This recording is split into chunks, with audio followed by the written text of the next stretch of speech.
Maxime Liédot.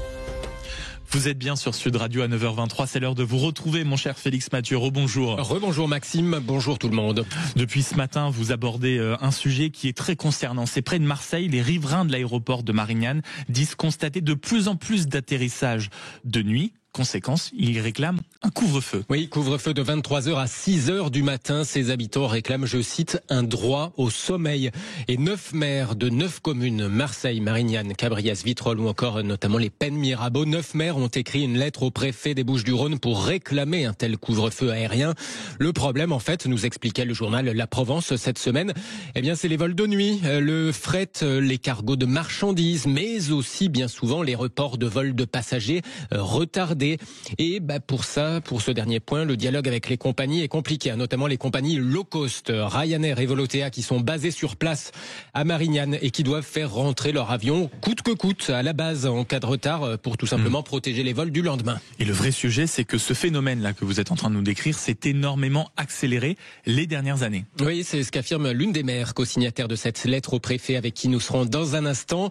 Les vols nocturnes ont augmenté de 60% depuis 2019 selon elle, mais les vols retardés, justement, donc entre minuit et 2h du matin, ont augmenté, eux, de 250%. C'est ce que nous dit Amapola Ventron, la maire de Cabriès. Un tel couvre-feu, aucun vol la nuit, ça existe déjà. Par exemple, à Paris-Orly, où le trafic nocturne se reporte à Charles de Gaulle, mais aussi toujours selon la Provence, à Nantes. Reste qu'ailleurs, d'autres territoires sont pas allés jusque-là, par crainte tout simplement de pénaliser leur activité économique, peur de voir les compagnies aller ailleurs, renoncer à une liaison, ou bien voir le fret se reporter sur d'autres aéroports.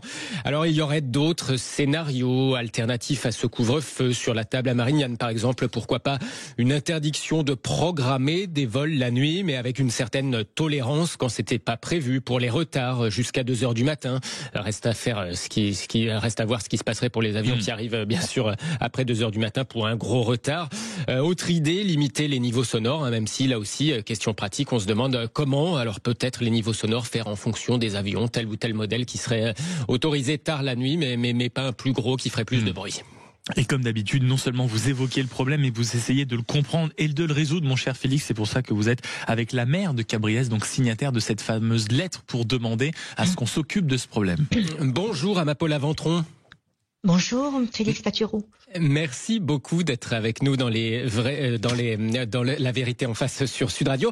Comment ça s'explique une telle hausse des vols retardés? Il y a vraiment plus d'avions en retard qu'avant? Ben oui, parce que c'est mathématique. Plus vous avez d'avions qui sont programmés sur l'aéroport de Marignane, plus vous avez des risques de débordement. Et aujourd'hui, on peut dire d'une manière très claire, nette, que Marignane, enfin l'aéroport Marseille-Provence, devient le hub des low cost. Donc avec le fonctionnement propre aux low cost. C'est-à-dire Donc plus vous faites venir de compagnies low cost, plus vous aurez de vols, plus vous aurez de retard et plus vous aurez de nuisances. C'est un cycle infernal, on va dire. Est-ce que vous espérez une réponse positive du préfet sur ce couvre-feu? Comment on ferait par exemple effectivement en cas de retard d'un avion? Qu'est-ce qu'il faut faire? L'avion tourne dans le ciel en attendant le jour, il doit atterrir ailleurs. Il se passerait quoi concrètement pour les cas de retard qui par définition sont pas anticipés? Écoutez, on n'est quand même pas sur la Lune là. Il y a d'autres, vous l'avez dit en préambule, il y a d'autres aéroports qui fonctionnent comme ça. Moi, quand je suis arrivée à Francfort, mon avion avait du retard. Je regrette, j'ai pas pu prendre l'autre. Donc, on m'a emmené à l'hôtel. Donc, c'est juste une organisation. Mais aujourd'hui, ce qui est sûr, c'est qu'il faut quand même préserver la santé physique et mentale de nos administrés.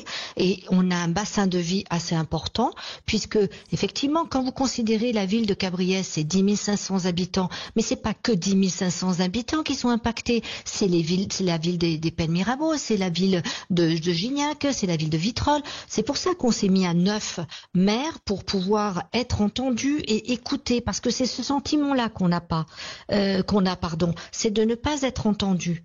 Donc la population là, et nous aussi. Donc c'est quand même qu'il y a un problème. Oui, donc le problème de plus de vols en retard, c'est le problème qu'il y a aussi plus de vols tout court. On imagine que c'est vrai pour le fret aussi, parce que peut-être que tous les créneaux sont pris par...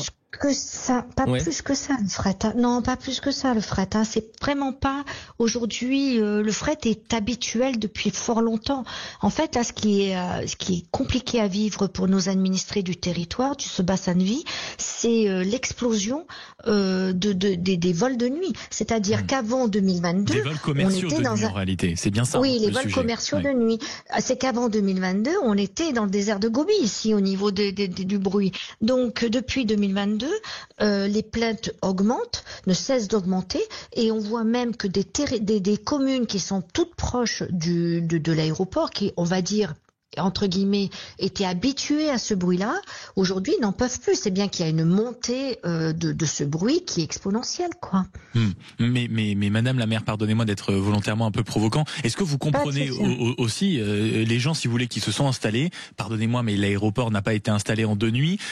Quand vous êtes en réalité à côté d'un aéroport, est-ce qu'on peut comprendre que tout d'un coup de demander que cet aéroport arrête de travailler, c'est légèrement délicat?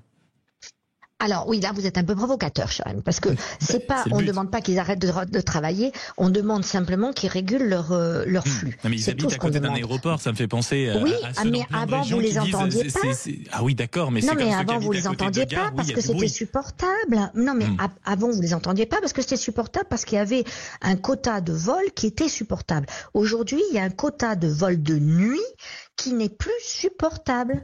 D'accord, c'est ça. Quand vous avez des avions quand vous avez des avions qui atterrissent jusqu'à 3 heures du matin et que le premier il reprend à 5 heures du matin, excusez-moi, la nuit est brève. Bah oui, c'est ça. Ou alors faut savoir dormir 2 heures, ce qui est moins évident.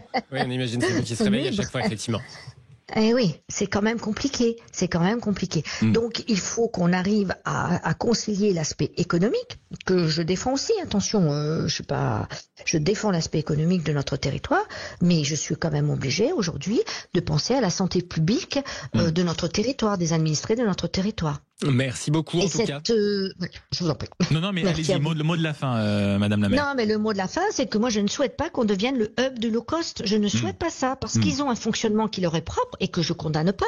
Mais on ne peut pas être du 100% low cost. C'est bien passé ce matin sur Sud Radio. Merci beaucoup à Amapola Merci, Ventron, au revoir. maire de Cabriès dans les Bouches-du-Rhône. Bonne journée à vous aussi. Et merci beaucoup, mon cher Félix Mathieu. On vous retrouve évidemment tous les matins dans la matinale de Patrick Roger, dans l'émission de Jean-François qui lit évidemment la vérité en face pour C'est quoi le problème? Dans un instant.